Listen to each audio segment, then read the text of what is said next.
आता बातम्या पाहूया विस्ताराने। सुरुवातीलाच एक मोठी बातमी नागपुरातून। नागपुरातील शिक्षण विभागात घोटाळ्यांची मालिका सुरू आहे। नियम डावलून अधिकाऱ्यांनी मनमानी केल्याचं समोर आलेलं आहे। यापूर्वी सुद्धा जय महाराष्ट्रनं आरटीई घोटाळा उघड केला होता नागपूरच्या शिक्षण विभागात।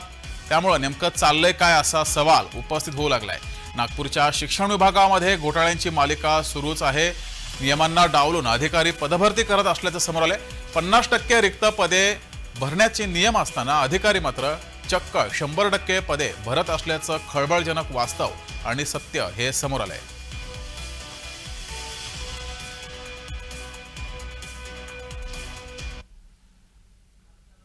तर संपूर्ण नेमका प्रकरण काय आहे, घोटाळा काय आहे पाहूयात।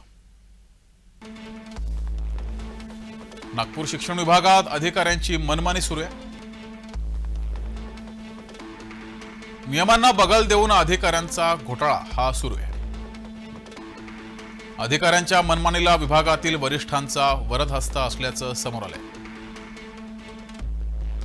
मनमानी करणाऱ्या अधिकाऱ्यांचं थेट सरकारलाच आव्हान असल्याचं सुद्धा समोर आलंय। शिक्षण विभागात 50% पद भरतीचा नियम आहे,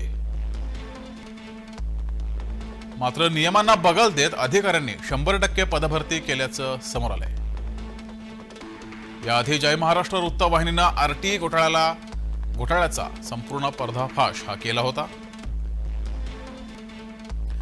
मनमानी करणाऱ्या अधिकाऱ्यांमुळे गरजू विद्यार्थी राहिले होते शिक्षणापासून वंचित। जय महाराष्ट्राच्या आरटीईच्या वृत्तानंतर दोषी अधिकाऱ्यांविरोधात कठोर कारवाई केली नाही। दोषी अधिकाऱ्यांवर कारवाई करण्याऐवजी त्यांची केवळ बदली केली गेली। आरटीई घोटाळ्यानंतर कारवाई न झाल्यानं अधिकारी नियम पाळत नाहीयेत, निर्ढावलेत अशी स्थिती निर्माण झाली आहे। शिक्षण विभागाच्या नियमांनाच अधिकाऱ्यांनी आव्हान दिलंय।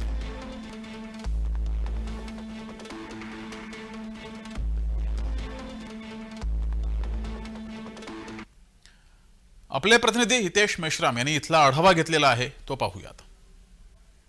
नागपूर जिल्हा परिषदेच्या शिक्षण विभागातील काळा बाजार पुन्हा एकदा समोर येत आहे। कशा पद्धतीने भ्रष्टाचार होत आहे या प्रकारची जी माहिती आहे ती पुढे येत आहे। त्याच पद्धतीने जर बघितलं गेलं तर आवक जावक जे रजिस्टर असते त्यामध्ये जी रिक्त जागा ठेवली जाते आणि त्या रिक्त जागेला शिक्षक भरती कशा पद्धतीने होते आणि त्यानंतर ती भरती करताना जे आहे आर्थिक व्यवहाराचा जो देवाणघेवाण आहे तो देवाणघेवाण करून त्यामध्ये ती रिक्त जागा भरली जाते अशी माहिती जी आहे पुढे येत आहे। आणि हा प्रकार या अगोदरही झाला होता। जय महाराष्ट्र वृत्तवाहिनीने देखील शिक्षण विभागाचे ताशेरे यापूर्वी देखील ओढले होते, तरी देखील अधिकारी वर्ग जो आहे तो त्यांना अजूनपर्यंत समज मिळाली की नाही याचा मोठा प्रश्न इथे उपस्थित होताना आपण पाहतो आहोत।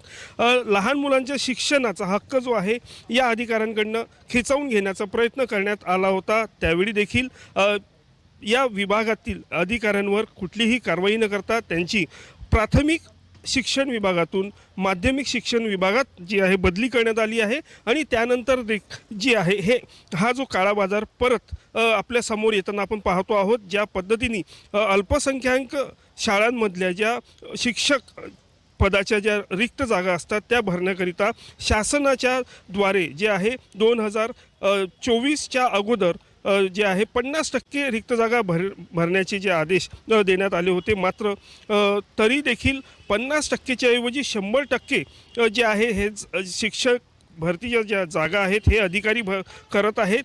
मी हितेश मेश्राम, जय महाराष्ट्र न्यूज, नागपूर। अधिक माहिती घेऊया, आपले प्रतिनिधी हितेश मेश्राम आपल्या सोबत जोडलेत। हितेश, या अगोदर सुद्धा आपण असा घोटाळा बाहेर काढला होता, दुसऱ्यांदा हा घोटाळा घडतोय।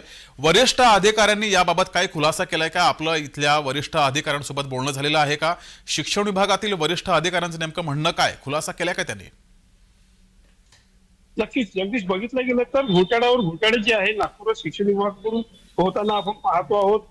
या विभागाबद्दल घोटाळा आहे त्या विभागातले अधिकारी जे आहेत ते नक्कीच पुढे येऊन बोलणार नाही, मात्र त्या संबंधित जे काही आपल्याकडे पुरावे आहेत त्या पुराव्याच्या आधारावर हे सिद्ध होत आहे की जो घोटाळा आहे तो 100% जे पदभरती करण्यात येत आहे जानेवारी 2024 पासून जे आहे ते 80% शासनाने निर्देश दिले होते की 80% तुम्ही जागा भरा. मात्र तरी देखील 100% भरती जी आहे ते होत आहे आणि त्या अगोदर 50% होती, त्यावेळी पण 100%च करत होते. तर त्या अनुषंगाने जर बघितलं गेलं तर अधिकाऱ्यांची जी मनमानी आहे ती अजूनही तशीच चालू आहे.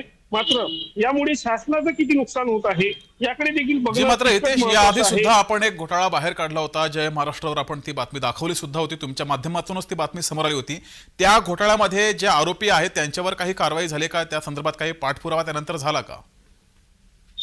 नक्कीच अधिकाऱ्यांवर जी चौकशी लावण्यात आली होती त्याबद्दलचा खुलासा अजूनपर्यंत शिक्षण विभागाने समोर आणलेला नाहीये. मात्र जे दलाल होते ते अजूनपर्यंत फरार आहेत. त्यातले काही अटकेत आहेत, काही पालक अटकेत आले होते, पण मात्र पालकांना जे आहे बेल देण्यात आली होती कोर्टाकडून. आणि त्यानंतर जो मुख्य दलाल आहे तो अजूनही देखील इतके महिने झाले तरी त्याला अटक करण्यात आलेली नाही. तो देश सोडूनच गेला आहे, त्यामुळे त्याला अटक करण्यात आलेली नाही अजून. आणि या अनुषंगाने जर बघितलं गेलं तर त्याच पद्धतीचा त्याच अधिकाऱ्यांकडनं हा दुसरा जो घोटाळा आहे हा देखील त्या अधिकाऱ्यांकडूनच करण्यात येत आहे असं देखील या माहितीमधून आपल्याला मिळत आहे. जी मात्र हितेश, 50% रिक्त पदे भरण्याचा नियम असताना 100% पदे भरलेली आहेत. त्यानंतर आता प्रशासनाकडून या संदर्भात काही पाठपुरावा सुरू झालेला आहे का?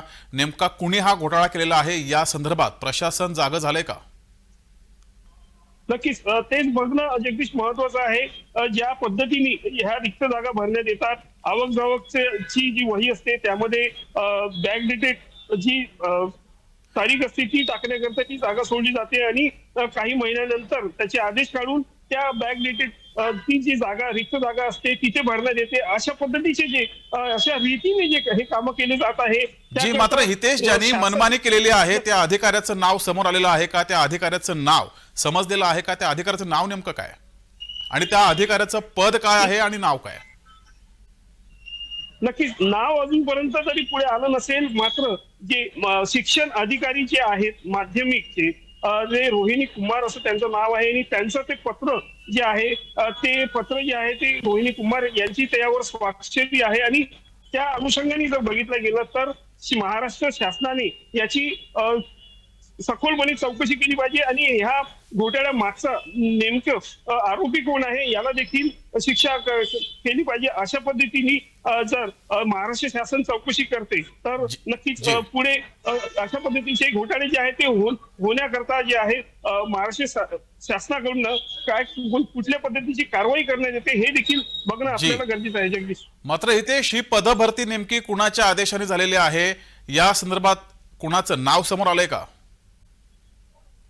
नक्कीच सध्या तरी आपल्याकडे जे पुरावे आहेत त्या पुराव्याच्या हिशोबाने शिक्षण विभागाचे जे अधिकारी आहेत त्यांचे जे पत्र आहेत त्या अनुषंगाने आपल्याला माहिती मिळत आहे की हे या अधिकाऱ्यांकडनंच जे भरती आहे ते करण्यात आलेले आहे. आणि त्या पद्धतीने ही जी हा जो घोटाळा आहे तो बाहेर काढण्याकरता जे काही आपल्याला कागदपत्रांची पुरावे मिळालेले आहेत त्या पुराव्यानुसार हे सिद्ध होत आहे की हा घोटाळा जो आहे या अधिकाऱ्यांकडनंच करण्यात आलेला आहे. त्यावर त्यांची स्वाक्षरी आहे, त्यांची नावं देखील आहेत. आणि अशा पद्धतीचे घोटाळे थांबवणं हे नक्कीच गरजेचं आहे. ठीक आहे, धन्यवाद हितेश दिलेल्या या माहितीबद्दल.